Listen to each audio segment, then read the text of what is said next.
दोस्तों नमस्कार। अनोखा ज्ञान यूट्यूब चैनल में आपका फिर से स्वागत है। दोस्तों कैलाश पर्वत केवल एक तीर्थ ही नहीं बल्कि लोगों की आस्था का मानक है और कहते हैं सारे तीर्थ 100 बार, कैलाश यात्रा एक बार। इसलिए हर भक्त की दिली ख्वाहिश होती है कि वो अपने जीवन के अंतिम सांस से पहले एक बार कैलाश मानसरोवर की यात्रा जरूर कर लें। पौराणिक मान्यताओं के अनुसार इसी के पास कुबेर की नगरी है। यहीं से मां विष्णु के कर कमलों से निकलकर गंगा कैलाश पर्वत की चोटी पर गिरती है, जहां प्रभु शिव उन्हें अपनी जटाओं में भरकर धरती में निर्मल यात्रा के रूप में प्रभावित करते हैं। कैलाश पर्वत के ऊपर स्वर्गलोक और नीचे मृत्युलोक है।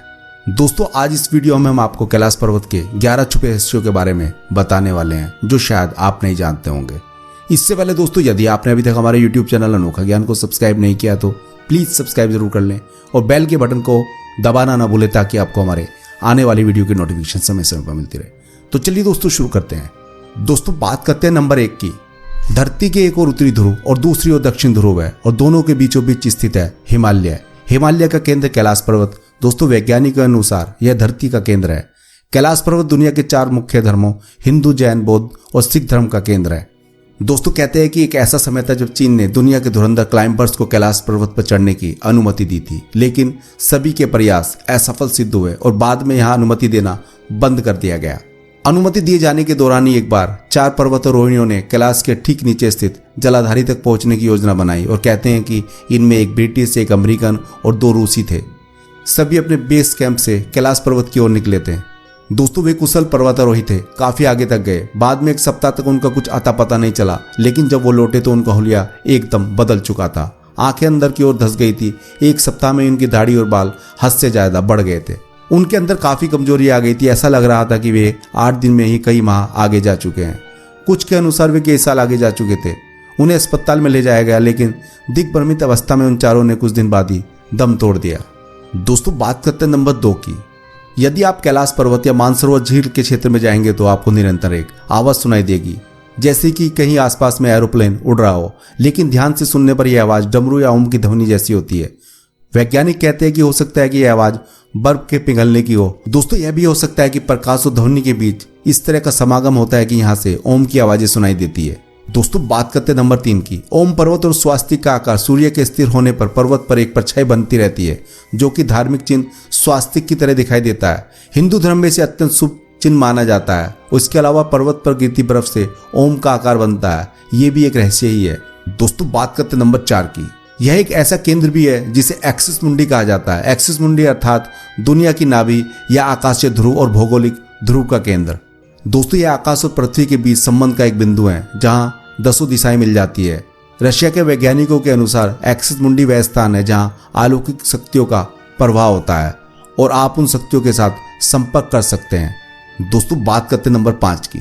इस कैलाश पर्वत की चारों दिशाओं में 4 नदियों का उद्गम हुआ है: ब्रह्मपुत्र, सिंधु, सतलज और कर्णाली। इन नदियों से गंगा, सरस्वती सहित चीन की अन्य नदियां भी निकलती है। कैलाश की चारों दिशाओं में विभिन्न जानवरों के मुख हैं, जिनमें से नदियों का उद्गम होता है। पूर्व में अश्वमुख, पश्चिम में हाथी का मुख और उत्तर में सिंह का मुख है और दक्षिण में मोर का मुख है।